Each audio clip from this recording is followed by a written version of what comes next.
Pues, eh, hoy es un día muy especial porque decidimos hacer una actividad un poco diferente. Si bien sabemos que el público de nuestro archivo, el público de nuestro museo está muy acostumbrado a los conversatorios, en esta oportunidad distintas condiciones del quehacer del museo nos movieron un poco a probar otro formato. Les quiero dar las buenas tardes a todas y todos quienes nos escuchan. Comentarles que estoy con un colega muy interesante, un amigo también, don Pablo Lanas Castillo, y hoy día nos juntamos para hablar de algo muy interesante que es la independencia y la construcción del orden republicano en Tarapacá, situación que cumple 200 años. Nosotros tenemos formados desde la escuela, desde las efemérides institucionales, la idea de que la independencia la asociamos, aún en Arica, en Tarapacá, la asociamos al 18 de septiembre de 1810, a los hechos que tienen que ver con la Junta de Gobierno de Santiago de Chile, cuando realmente los procesos de independencia que concluyen en la formación de un orden republicano y el fin de las monarquías en los territorios que fueron del sur del Perú, tuvieron otras temporalidades, tuvieron otras dinámicas, tuvieron otros personajes y también tuvieron mucho que ver con condiciones y factores locales. Entonces, eh, todos estos hitos que cumplen 200 años, ya entre febrero de 1825 y marzo de 1825, que ocurre este cambio definitivo de régimen político en Tarapacá, tienen su historia propia. Y por eso nos juntamos para conversar un poquitito de eso en dos breves presentaciones que van a quedar grabadas en el muro de este Instagram. Don Paulo, le cedo la palabra y lo escuchamos. Muchas gracias, Damián, por la invitación. Nuevamente encantado de estar aquí en el archivo histórico, ¿no es cierto?, del Museo Regional, que siempre tiene muy buenas actividades, esta vez en formato virtual. Bueno, contarles que, para los que no saben, nos encontramos a una distancia de 200 años en el tiempo de los hechos que ocurrieron cuando Tarapacá dejó de ser parte del Imperio Español y empezó a formar parte precisamente en días como estos, de inicios de marzo, de la República del Perú, su primera experiencia republicana y luego, bueno, después de la Guerra del Pacífico, sería con Chile, ¿no es cierto?, su segunda integración a otra república después de la guerra. Para analizar, para conversar, para reflexionar sobre esta importante etapa de la historia en nuestra región, la cual siempre no está disponible, ¿no es cierto?, fácilmente, porque los grandes discursos, lo de la enseñanza que hemos recibido por generaciones a través de lo que es el proceso de independencia chileno, nos han derivado entonces a pensar que la independencia ocurrió en 1810.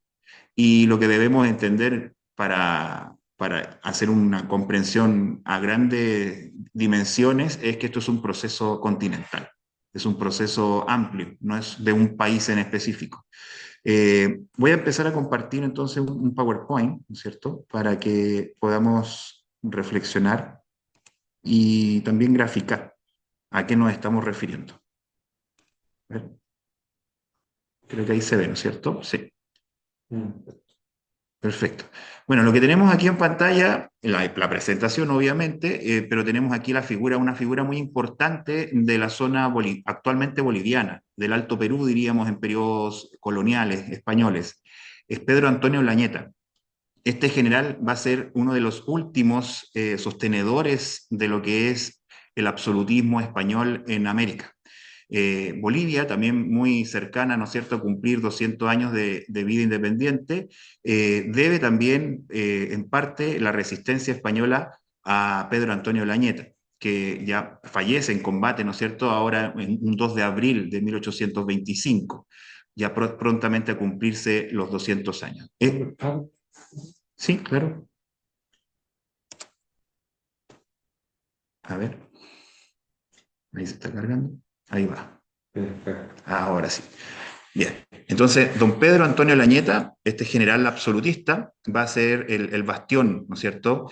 Y un bastión propio. Él tomó sus banderas, se separó de parte de lo que era el ejército del Imperio Español y formó una facción independiente de lo que era el oficialismo en ese momento, porque él consideraba que los virreyes peruanos representaban al liberalismo, y él era contrario al liberalismo. El liberalismo, vamos a ver que es una idea que se comienza a implantar desde el siglo XVII en adelante en los países europeos y después se propaga aquí en América a mediados del siglo XVIII.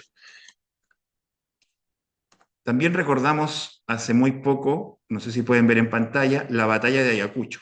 Esta batalla que se enfrenta al ejército libertador que había desembarcado en Perú hace un tiempo y se había organizado, logra enfrentarse definitivamente al ejército español el 9 de diciembre de 1824, y en Ayacucho se da el enfrentamiento final donde los españoles finalmente capitulan. Pero parte de los españoles, como yo les contaba al inicio, don Pedro Antonio Lañeta había decidido seguir luchando, no capituló después de diciembre de 1824 y continuó sosteniendo el imperio español unos cuantos meses más, medio año más. ¿Y qué sucedía entonces en Tarapacá? Bueno, este es un mapa que ustedes pueden ver de lo que era el partido de Tarapacá, por decirlo actualmente, la provincia de Tarapacá, ¿no es cierto?, es dentro de lo que era la intendencia arequipeña, que era la última zona del sur del virreinato peruano. Encontrábamos pueblos actuales como Camiña, Cibaya, Tarapacá, Huantajaya, Iquique, Pica, Huatacondo. Entonces, toda esta zona, que era una zona agrícola minera, principalmente minera, ¿no es cierto?, también va a participar de estos procesos que les comentaba a un inicio respecto a lo que es el fin del Imperio Español. La importancia de los circuitos coloniales. Tarapacá se integraba entonces en este gran circuito comercial de la zona sur peruana. Sabemos que estamos en un desierto, pero nuestro principal producto, lo que hacía atractivo a Tarapacá para los ojos de los españoles, era principalmente la minería, lo sigue siendo hasta el día de hoy, uno de los principales atractivos de la minería. Y se habían establecido importantes mineros españoles a lo largo del siglo XVIII principalmente, que fue como el siglo de plata, por decirlo, para no decirlo de oro, era el siglo más importante para la minería local en periodo colonial. Y si se fijan ahí, tengo dos triángulos invertidos. Uno representa Huamanga, que es la actual Ayacucho, ¿no es cierto? A esa distancia nos encontrábamos de los hechos de diciembre de 1824, y el cual nos va a afectar, pero tardíamente. Y también nos va a afectar porque Tarapacá era una zona semiperiférica, una zona que no estaba tan integrada al andamiaje político, al andamiaje económico. Estábamos en la periferia, ¿no es cierto?, del sistema de circuitos coloniales, por ser una zona muy poco poblada y donde el único atractivo para el español y para las autoridades era precisamente la plata de Huantajaya y otros minerales menores. Entonces, si nos damos cuenta, Tarapacá también participa de este concierto de eventos que se van a ir desarrollando durante toda la década del 10, del 1800, y la década del 20 también de aquel siglo tan importante y tan rico históricamente, ¿no es cierto?, el siglo XIX. Hasta ahora, lo que hemos visto de la independencia es relatos megalíticos de los grandes hechos. Las historias regionales no han sido analizadas, escasamente analizadas todavía, falta mucho por ver lo que sucedió en distintas regiones de Sudamérica o de América en general, ¿no es cierto? ¿Por qué? Porque el Estado-Nación se construyó con fuerza. Y logró grandes relatos, ¿no es cierto?, que fueron traspasados de generación en generación, sobre todo por el sistema educativo. Hay una visión nacionalista, como les decía, que imperó mucho la visión nacionalista. Héroes no cuestionados, o sea, se daba con que esta persona era de tal bando y siempre fue fiel a esas ideas, cuando en verdad muchas veces nos damos cuenta al analizar los historiadores que hubo momentos de dudas, de cambios de ideas, porque era un periodo difícil, el inicio del siglo XIX. Personajes secundarios regionales no han sido destacados, y eso es parte de quizás de las nuevas generaciones de historiadores que debemos apoyar, ¿no es cierto?, para que se sepa también de otros personajes históricos de mucha relevancia. Y el Bicentenario, estos 200 años, ¿no es cierto?, ha promovido eso, ha promovido el análisis, la revisita de las grandes obras de muchos historiadores de comienzo del siglo XX, ¿no es cierto?, que nos legaron importante información, pero que también tenemos que complementar y cuestionar. Hoy en día también hay un mayor acceso a fuentes documentales, la digitalización es muy importante en esto, y también el relato local. Ahí podemos hablar no solamente de la academia, el turismo, por ejemplo, también puede incorporar relatos que nunca han sido contados, ¿ya? Y eso es la riqueza, ¿no es cierto?, que entrega la investigación histórica. Para hablar de los procesos ya dentro de este sur peruano, tenemos que hablar de los gritos y juras de independencia, que este es un subproceso del gran proceso de independencia, que fue la primera etapa, cuando Napoleón toma preso al rey Fernando VII. En este proceso es donde las naciones dicen que está el origen de Chile, el origen de Perú, porque están los gritos de independencia, ¿no es cierto? Estas juras de independencias que se hacen en un comienzo cuando el rey está detenido en Bayona. El constitucionalismo liberal también influye mucho en esta etapa. Al no haber un rey absolutista, toma las banderas, toma el poder político, el liberalismo de aquella época, que era el liberalismo clásico, ¿no es cierto?, influenciado desde Inglaterra. Eh, los ejércitos auxiliares en el Alto Perú, estos son los ejércitos porteños, bonaerenses, que ustedes saben que Argentina toma la iniciativa en términos políticos y hace una avanzada militar hacia otros territorios más allá de Buenos Aires que buscaban llegar hacia el Perú, ¿no es cierto? Porque el Perú fue el reducto siempre de los virreyes. En cambio, Argentina, en Buenos Aires, era el puerto de la independencia, el puerto de los patriotas, y logran, ¿no es cierto?, avanzar hacia el Alto Perú, y es donde se producen los mayores enfrentamientos en el contexto sudamericano. Si hablamos de enfrentamientos sudamericanos en esta etapa, entre 1809 y 1814, la mayoría de estos enfrentamientos se concentran principalmente en el Alto Perú. En Chile también, pero en menor medida. En la zona actual de Bolivia es donde está el enfrentamiento de las fuerzas políticas que estaban en contienda. Después viene una restauración realista, ¿no es cierto?, a partir del año 14, ya cuando el rey logra ser liberado, Napoleón es derrotado en Waterloo. Entonces ahí comienza un nuevo periodo, ¿no es cierto?, de restauración. El rey dice, deténganse liberales, aquí yo soy el rey, yo, lo que se dice se hace, y comienza nuevamente a imperar el poder absolutista. Pero ya en América se había desatado una rebelión, ¿no es cierto?, un aire, ¿no es cierto?, de independencias, de querer ser al menos repúblicas reconocidas por el rey, pero ya en algunos casos se viene a romper directamente con el imperio español y salirse del imperio hispano. Y luego ya, luego del fracaso, porque finalmente el Alto Perú se transforma en un fracaso para las fuerzas bonaerenses, eh, comienza la expedición hacia Chile y luego el ejército libertador hacia el Perú. Y ahí es donde aparece Tarapacá en esta última etapa. No es que antes no haya estado, sí lo estuvo, pero nos estamos enfocando ahora en la década del 20, ¿no es cierto?, porque es el fin del Imperio Español. La expedición libertadora, comandada por San Martín, por Cochrane, ¿no es cierto?, por Miller, va a tocar Puerto Iquiqueño en estos años 20, ¿no es cierto?, del siglo XIX, en la campaña de puertos intermedios. Y aquí tenemos un mapa donde se refleja, ¿no es cierto?, dice intermedios, donde están estos puertos como Quilca, Arica, Iquique, Pisagua también es un puerto intermedio, que va a ser zona de enfrentamientos o de desembarcos, ¿no es cierto?, como ocurrió en Iquique. ¿Cuáles son los hechos que se dan? Cochrane, ¿no es cierto?, bloquea los puertos en 1819. También hay una amenaza, una de las últimas amenazas desde el Alto Perú, desde Salta, Atacama, por algunos insurgentes que habían en esa zona.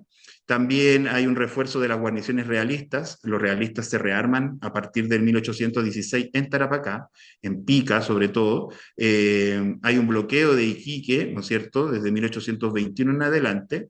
Posibles invasiones desde Atacama. Hay un cura huyendo a Camiña en 1821. Estos son datos que se han ido recabando en las investigaciones que se han ido realizando en el último tiempo. Hay prolongadas epidemias. Aquí también este factor salud, quizás hace 200 años también hubo epidemias, grandes epidemias, y en Tarapacá no fue la excepción. Son datos que han ido apareciendo, como les contaba. Hay un alzamiento en Guantajaya de los hermanos Flores, ¿no es cierto?, en 1822. ¿Por qué? Porque ya el bloqueo que se estaba produciendo, no estaban llegando productos. Nosotros somos una zona desértica como Tarapacá, dependemos mucho de la internación de productos hasta el día de hoy. En este tiempo ya la población estaba un poco exacerbada porque no había una respuesta de parte de ningún tipo de poder, ¿no es cierto? Ya se estaba generando vacíos de poder, lo cual va a traer consecuencias importantes unos años más adelante. Hay un día memorable, ¿no es cierto? ¿Por qué? Porque se apresaba al subdelegado, a mineros notables, a buitroneros que eran mineros, ¿no es cierto? Y a indígenas. ¿Por qué se produce esto? Porque el desembarco de Alvarado, quien jura la independencia en Tarapacá a través de Francisco Bermúdez el 25 de diciembre de 1822. Es decir, podemos decir que la primera jura de independencia en Tarapacá ocurre en Navidad de ese año de 1822, la cual fue efímera, duró muy poquito, ¿ya? Porque la expedición de Alvarado va a fracasar prontamente. Hay un indulto hacia la población indígena sobre el tributo, no se está cobrando el tributo, pero era una forma de adherir a la población indígena a las causas ya sea patriota o a la causa realista. Hay una expulsión de los patriotas por parte de Jerónimo Valdés, hay una reacción del poder realista, ¿no es cierto? Jerónimo Valdés era la mano derecha de Pedro Antonio Lañeta en febrero de 1823, y en ese contexto se produce también la muerte de Pedro de la Rosa y Manuel Taramona, Escobar y otros 6 subalternos del ejército de Alvarado en las costas de Iquique. Finalmente, aquí hay una entrevista entre Alvarado y Olañeta, Rudencindo Alvarado, un personaje muy interesante que estuvo involucrado en Puno, también en la independencia de la zona de Puno, anduvo por Tarapacá, le fue mal, Olañeta lo logró vencer, Pedro Antonio Olañeta, este general, ¿no es cierto?, realista que yo les contaba, lo logra vencer Olañeta a Alvarado, pero hay una entrevista donde Olañeta le confiesa que él no está de acuerdo con el virrey del Perú, que él cree que él debería comandar las fuerzas españolas en lo que quedaba del poder español, ¿no es cierto?, en Sudamérica. Entonces, Alvarado comunica esto a los generales Sucre, ¿no es cierto?, que se encontraban ya prontos a enfrentarse en Ayacucho, y se entiende de que Olañeta es un descolgado del ejército español, que no está alineado con el virrey del Perú. Entonces, Olañeta comete excesos en Tarapacá. Su ejército en todo Tarapacá en 1823 toma tributos, le quita las cosas a los indígenas, y aparece también otro personaje que debe ser estudiado aún más todavía, que es José Borbón. Junto a Olañeta hay otro poder que se está manifestando. Creemos que José Borbón es parte del otro bando realista, no del bando de Olañeta, sino que del bando que representa al virrey del Perú, porque este viene de Arequipa, José Borbón, que es un nuevo subdelegado enviado desde Arequipa y que es apoyado por algunos comerciantes arequipeños como Lucas de la Cotera, un personaje muy famoso en Arequipa de mucho poder económico. Infunde terror en la población y se enfrenta, por ejemplo, al minero Pedro Pérez Obligado, que en ese momento era alcalde de Tarapacá. Esto gracias a la tesis de Julio Aguilar, que ha podido encontrar algunos detalles más de lo que sucedió en aquellos años. En 1823, entonces, Pedro Pérez Obligado nos relata que José Borbón, este enviado desde Arequipa, es un terror en general en la provincia y que castigó y apresó a varios por ser patriotas, y también le quitó, puso presos a algunos caciques e indígenas, ¿no es cierto? Los azotó. O sea, la opción que tomó José Borbón fue de ser una autoridad así muy impositiva, con mucha fuerza, no respetó ni siquiera las propias normas y leyes de convivencia que habían impuesto los propios españoles. Él se considera que es la autoridad total en este periodo de tiempo, ¿no es cierto?, en 1823. Luego aparece Santa Cruz también, que desembarca con 100 hombres en Iquique, lo cual no tiene mayor relevancia porque después se mueven, desde Iquique salen de Iquique. Entonces José Borbón, al saber esto, escapa a las sierras, sube al Alto Perú, y también obliga a entregar animales a los habitantes de Tarapacá, y también obliga a que los conduzcan hacia la sierra. Hay un gobierno patriota de José Gómez Mantilla, que es muy breve, o sea, estamos dándonos cuenta de que aquí hay meses de gobierno patriota, meses de gobierno realista, o de un bando realista como de Borbón, o del otro bando realista como el Añeta. Borbón regresa en noviembre de ese año 23, que ya es uno de los últimos años del Imperio Español, pero finalmente decide irse tras la batalla de Ayacucho y desaparece de aquí, de la zona americana. Eh, Eso contarle respecto a este último periodo. Entonces ya el año 1824, ¿quién gobernaba Tarapacá? Nos preguntamos con Damián también.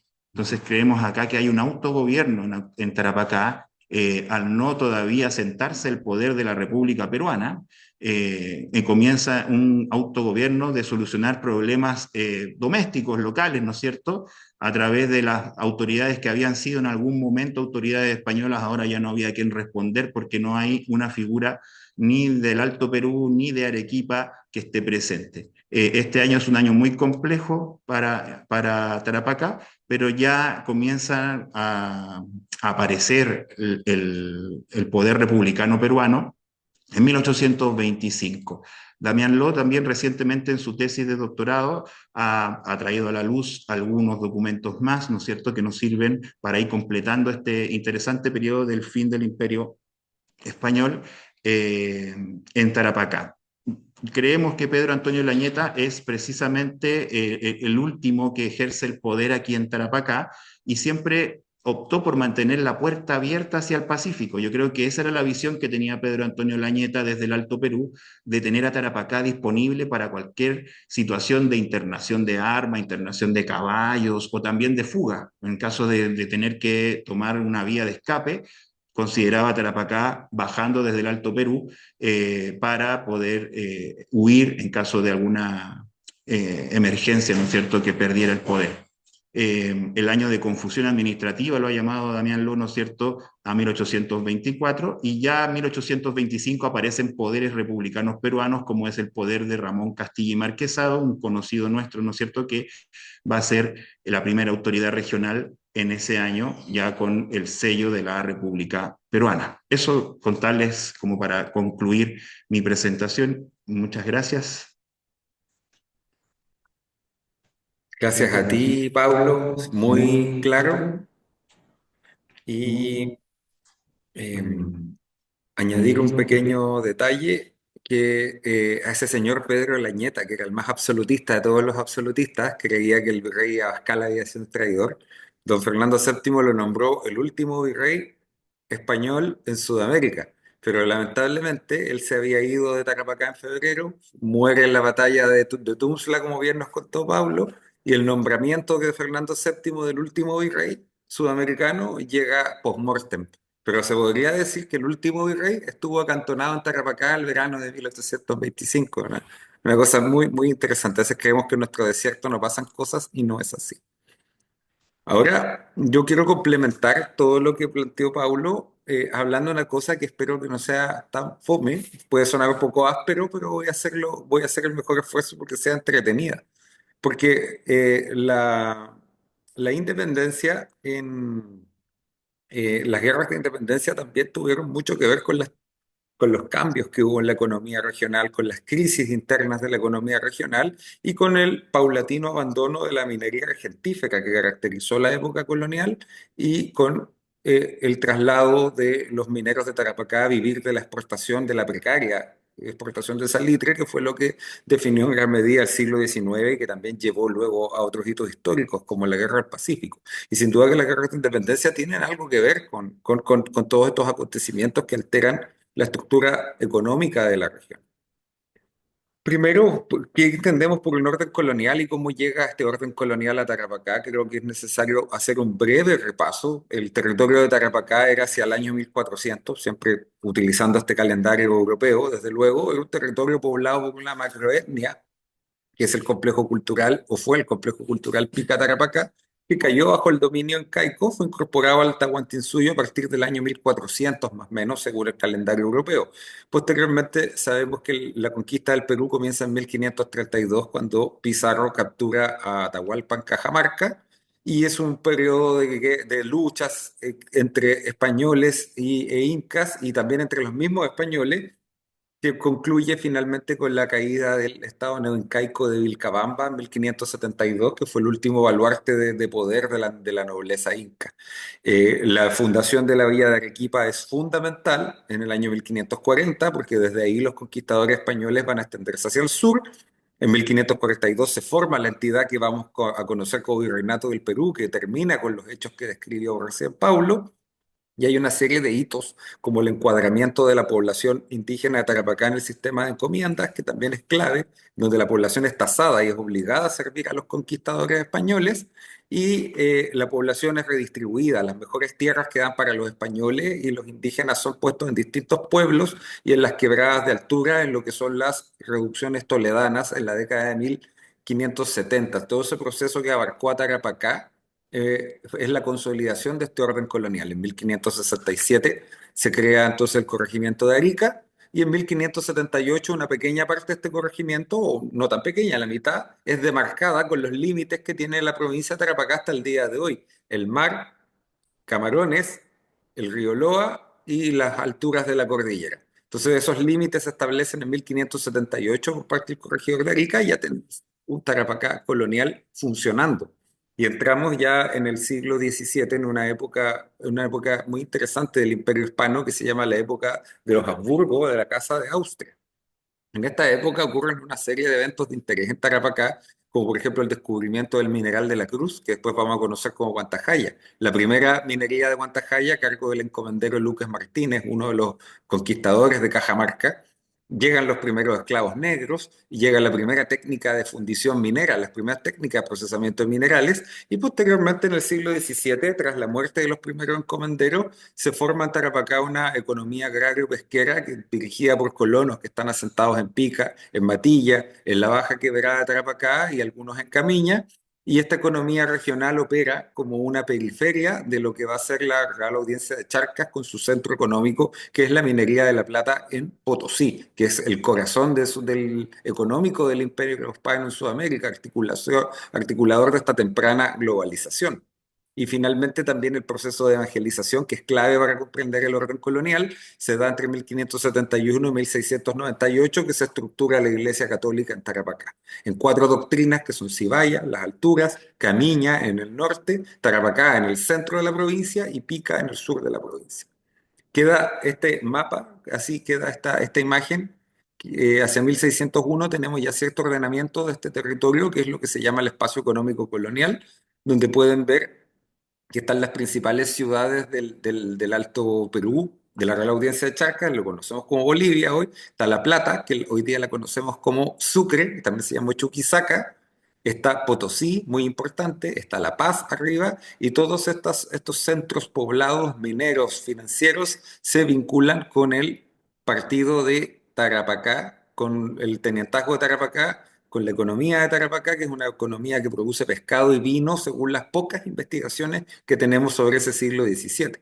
Posteriormente, esta historia se vuelve más presente, se vuelve más actual en el siglo XVIII y en los tiempos de los reyes Borbones. Con el cambio de dinastía que hay en el siglo XVIII, los reyes generan una serie de medidas administrativas para impulsar la economía de los dominios españoles frente a las potencias rivales y justo hacia el 1700, un señor que se llama Juan de Loaiza y un indígena, Domingo Quilina, redescubren el mineral de Guantajaya, olvidado a lo largo del siglo previo, y los mineros de Tarapacá establecen una red productiva y comercial minera con la Real Audiencia de Charcas, que es Bolivia desde luego. El mercurio es fundamental en esta historia, el azogue le llaman también los documentos. Nosotros le decimos mercurio, pero en la época le decían más comúnmente azogue, y se traía principalmente de Huancavelica, que es una región del Perú. Podrían saber que la calle Baquedano, antes de llamarse Baquedano, se llamaba Huancavelica, y también se importaba de España, más caro, de una mina que se llama Almadén. Y este mercurio se utiliza para separar la tierra, la roca, donde vienen las partículas de plata, los trozos de plata van mezclados con tierra, con plomo, con un montón de cosas, y se separa utilizando mercurio, y también se separa utilizando estaño, que viene siempre del altiplano, de la minería altiplánica de lo que actualmente es Bolivia. El estaño se utiliza para separar la plata del plomo. Entonces esta conexión para la producción minera entre Tarapacá y el Alto Perú es fundamental en este siglo XVIII. También las reformas borbónicas, por ejemplo, la apertura del puerto de Buenos Aires articula un primer corredor bioceánico entre el Atlántico y el Pacífico que pasa por Potosí y atraviesa la cordillera y llega a Tarapacá trayendo mercancías, incluyendo personas esclavizadas. Entonces, todas estas reformas borbónicas, incluyendo las rebajas de impuestos, generan todo un atractivo, como bien dijo Pablo, un atractivo que hace que Tarapacá sea una región productora de plata y la plata fue la sangre que corrió por las venas del Imperio Español. Ahí pueden ver una imagen, un poquito como el proceso de la plata, de las distintas elementos, medios premecánicos que se utilizan para ir produciendo el mineral, desde la roca hasta sacar lo que le llaman la piña de plata, que es como un pedacito de plata pura. Y esta producción minera funcionaba habilitada. ¿Qué significa habilitada? Significa que alguien prestaba dinero y recursos eh, al minero para que el minero pudiera abrir una bocamina, pudiera procesar el mineral en las oficinas de beneficio. Y este solía ser por lo general un empresario comerciante que vivía precisamente en el Alto Perú o que bien tenía una red entre el Alto Perú y Tacna. Entonces se formaba un triángulo donde Charcas, Alto Perú o Bolivia, es lo mismo en esto en términos geográficos, pero no en términos políticos. Yo a veces ocupo Bolivia para que se entienda para quienes no son versados en historia colonial. Esta red funcionaba y Tarapacá era parte de este triángulo económico muy importante. Entonces los minerales eran procesados por amalgamación, que es el método de aplicar el mercurio en la quebrada de Tarapacá, con estos medios productivos manuales premecánicos, y los mineros y los comerciantes se llevaban esta plata a la actual Bolivia, donde hacían distintas operaciones de negocios, de tributos, de impuestos y de amonedación. Entonces, todo esto, si observan este mapa, tenemos acá Iquique para que nos situemos. Está Iquique acá arriba, lo podemos ver, y están individualizados los distintos asientos mineros que funcionaron en el siglo XVIII hasta inicios del XIX incluso. Está el mineral del Carmen, que nosotros lo conocemos como Cerro Tarapacá. Está el mineral de Santa Rosa, todo en la comuna Alto Hospicio, y está Guantajaya, que es las ruinas, los restos mineros que son más conocidos. Estos minerales pasaban a las oficinas que funcionaban principalmente en la Quebrada durante mucho tiempo y posteriormente más en la Pampa del Tamarugal, donde se hace este trabajo de moler el mineral y aplicarle el mercurio, que pueden ver ahí unos operarios haciéndolo. Y como pueden ver en este plano, desde la cordillera de la costa, donde están los minerales, vemos que está aquí, en este plano que está a la derecha, vemos que está Guantajaya y hay distintos caminos que llevan las caravanas de mulas hasta la quebrada de Tarapacá y de la quebrada de Tarapacá hasta la actual Bolivia. ¿Qué ocurría entonces? ¿Qué ocurría en Bolivia? En Bolivia, la Real Audiencia de Charcas, la actual Bolivia, estaba la Caja Real en Caracas, donde los mineros pagaban impuestos. En Potosí estaba la Casa de la Moneda, donde comerciantes y mineros convertían la plata de Tarapacá en dinero circulante, el famoso peso español de 8 reales, que fue tan importante en la historia. En Potosí había un banco formado por los gremios de los mineros y este banco habilitó una cantidad importantísima de explotaciones mineras que a su vez atrajeron a otros mineros. O sea, el Banco Minero de Potosí fue importantísimo para la historia de la minería en Tarapacá, que es aún una relación que no se ha estudiado en profundidad. En Oruro existió otra caja real, donde también se pagaban impuestos. En Chuquisaca y en la actual Sucre, en otras ciudades de Bolivia, habían una serie de negocios que hacían. Entonces los mineros de Tarapacá y los comerciantes que comerciaban con Tarapacá iban a Bolivia, pagaban los impuestos que tenía que pagar la plata al rey de España y aprovechaban de traer coca, traer charqui, traer mulas, traer esclavos que llegaban desde África a Buenos Aires, y así se generaba una ruta donde la plata iba de Tarapacá y las mercancías y el dinero volvía desde el Alto Perú de vuelta a Tarapacá. Y este sistema era mucho más conveniente que llevar las cosas a Lima, donde estaba la Caja Real del Virreinato del Perú, considerando ya que en una fecha ya Bolivia pasa a ser parte del Virreinato de La Plata en 1779 y que finalmente las autoridades del Virreinato peruano propiamente tal tardemente instalaron una caja real en lo que es Arica y Tacna, pero los mineros de Tarapacá ya por costumbre tenían todas sus redes de negocios con el Alto Perú o Charcas o la actual Bolivia.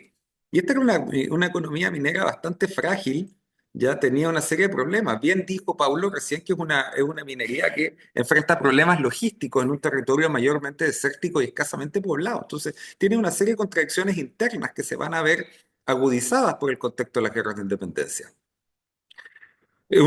Al forzar a parte importante de la población indígena al trabajo minero mediante medios compulsivos, decae la agricultura regional. De por sí difícil, ya es difícil cultivar en las quebradas de Tarapacá y disminuye la cantidad de productos de consumo. Al consumir gran parte del bosque del Tamarugal, a lo largo del 18 y a principios del 19, se comienza a a necesitar la importación de carbón que va a venir desde Chile. Y lo que es complejo es que esto es fundamental el calor, el carbón, el combustible, porque muchas partes del proceso de producción de plata requieren de encender hornos.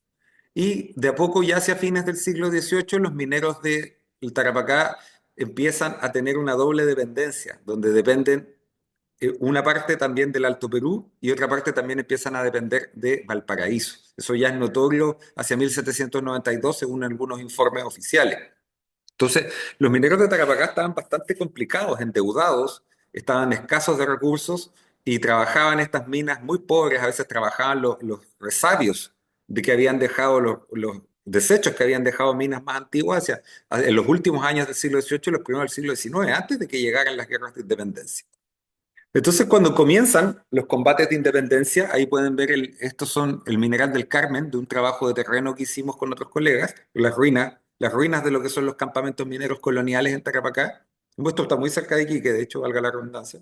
Y en 1810, como bien explicó Paulo, comienzan los movimientos juntistas y las insurrecciones independentistas en los territorios que forman parte actualmente de Chile, Bolivia, Perú y Argentina. Tarapacá y su frágil economía minera quedan desde luego en la periferia de estos conflictos y cambian de manos muchas veces entre patriotas y realistas, muy bien lo explicó Paulo. ¿Y qué pasa con la población trabajadora? ¿Qué pasa con los recursos de trabajo? Claro, las fuerzas en lucha reclutan voluntaria y forzosamente trabajadores de las minas, para un ejército y para otro, requisan mulas para el servicio de ambos ejércitos, exigen tributos forzados a los mineros. Las minas mismas tienen distintos problemas. En 1819 todos los mineros, todos los trabajadores de las minas escaparon por miedo a ser reclutados. Entonces las minas quedan abandonadas. Los mineros no pueden cumplir con sus compromisos, con sus deudas que tienen, donde se les adelanta el préstamo de recursos y ellos tienen que devolver con la plata. En 1822 hasta el alzamiento que bien comentó Paulo. En el año 1815 incluso tuvimos una primera patria, una primera experiencia de ocupación patriota del territorio, que es muy interesante, pero que no me quiero detener porque quiero hablar más que nada de la transformación económica. Sería mucho extendernos en cosas que son muy interesantes. Pablo estará de acuerdo conmigo que cada uno de los puntitos detallados da para una charla en sí mismo. Se interrumpen desde luego estos circuitos comerciales entre Tarapacá y la actual Bolivia, producto de los enfrentamientos militares. Todos los territorios, los pasos de montaña, todo se vuelve campo de batalla, de guerrillas. Don Pedro Pérez Obligado, que bien lo mencionó Paulo, él fue el último refinador de plata en la quebrada de Tarapacá y él cuenta, yo tenía una tienda y tenía intereses, tenía préstamos, créditos en Oruro, en Chuquisaca, lo que es actualmente Sucre, y en Potosí. O sea, el hombre tenía una red comercial por tres ciudades. Dice, todo eso se perdió con el inicio de la Revolución de Independencia. Todo eso, quedé sin créditos, quedé sin recursos, quedé sin poder cobrar los dineros que a mí me debían, tuve que vender mis esclavos para poder sobrevivir. Sobre todo eso lo cuenta uno de los últimos mineros en un testamento muy largo que él dio en el año 1852.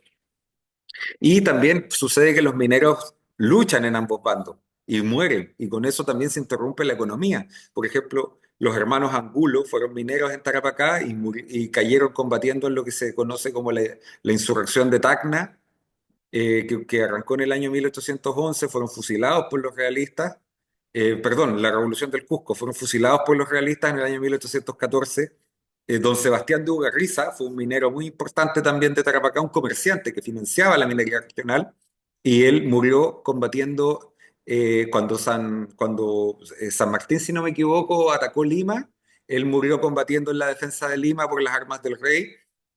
Matías de la Fuente, un minero muy importante también, uno de los precursores en trabajar de forma más sistemática el salitre, arrancó de Tarapacá también, se tuvo que ir de América finalmente porque era muy realista. Entonces, ahí las guerras tienden a interrumpir todo el sistema económico de la minería regional.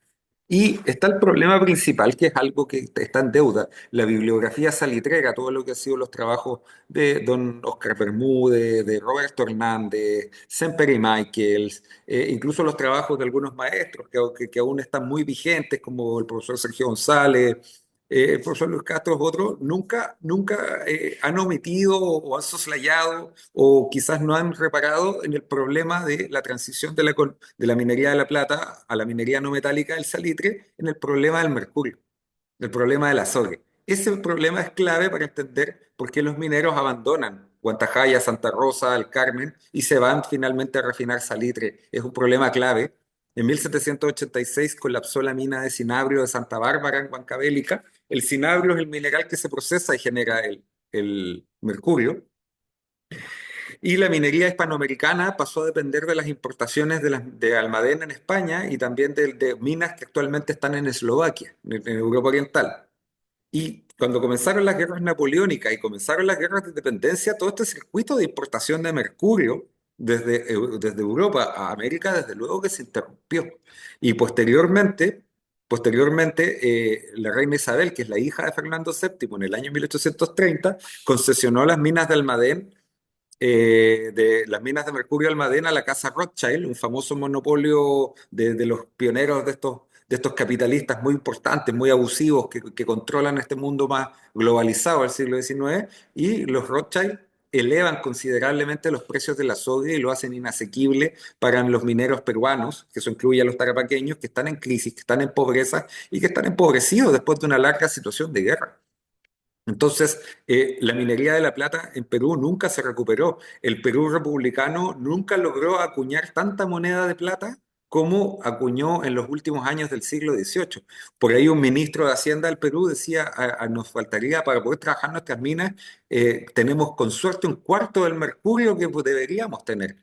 Y los mineros de Tarapacá, finalmente, que trabajaban el salitre desde el año 1764, el primer registro de producción de salitre en Tarapacá, empleaban tecnología como los fondos de cobre que se inventaron en el siglo XVII para procesar plata.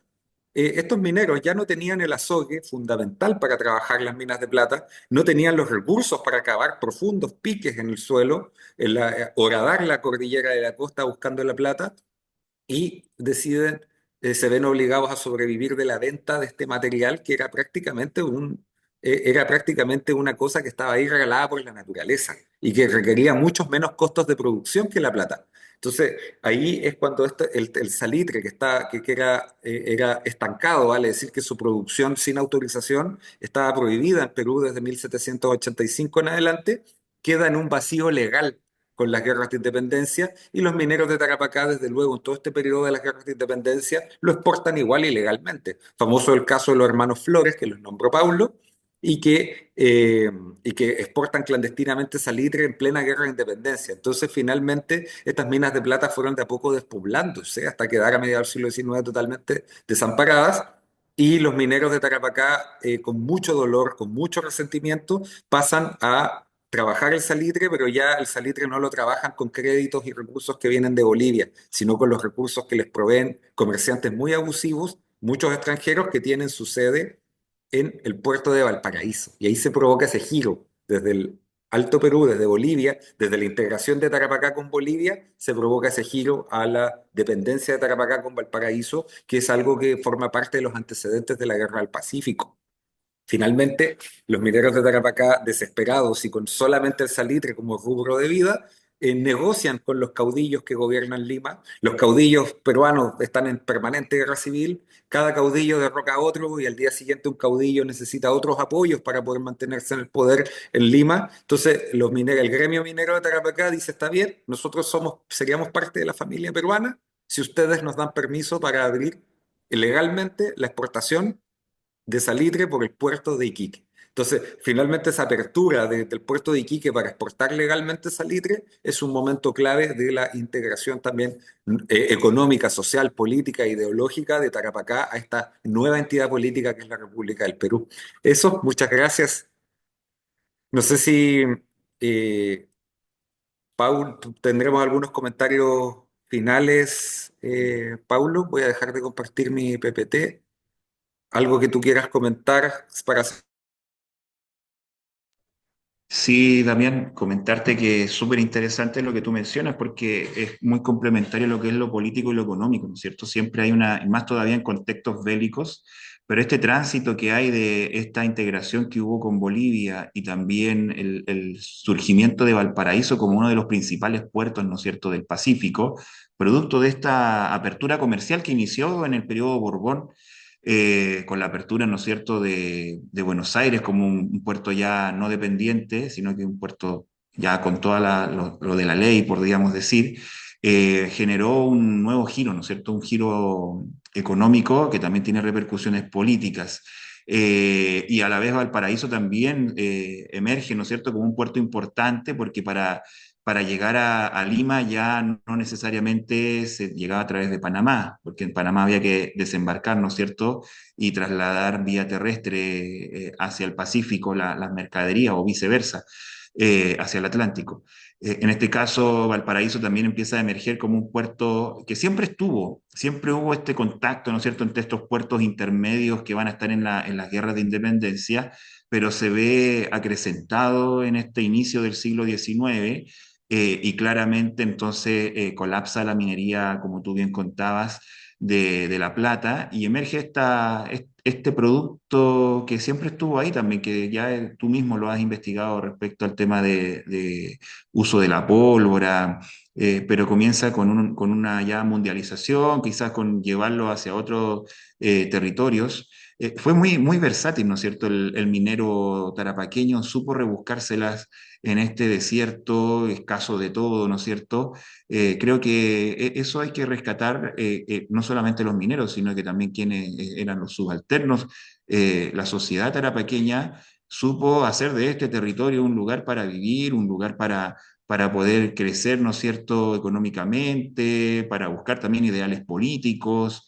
No éramos una zona aislada para nada, sí en la periferia del poder, pero que nos fuimos transformando en frontera después de este periodo de independencia. Hasta el día de hoy somos frontera, pero que a veces pesa más lo otro, quizás no la frontera, sino que las integraciones. Y eso yo creo que es súper relevante de destacar. Es cierto, Paulo, porque también los procesos históricos no se cortan así con cuchillos. Estamos muy acostumbrados como a la historia positivista que se traspasan los manuales escolares y creemos que el contacto con Bolivia se cortó. No, no se cortó, desde luego. La hoja de coca, los trabajadores, el charqui, las mulas, un montón de cosas que sirvieron a la temprana actividad salitrera siguieron llegando por Bolivia.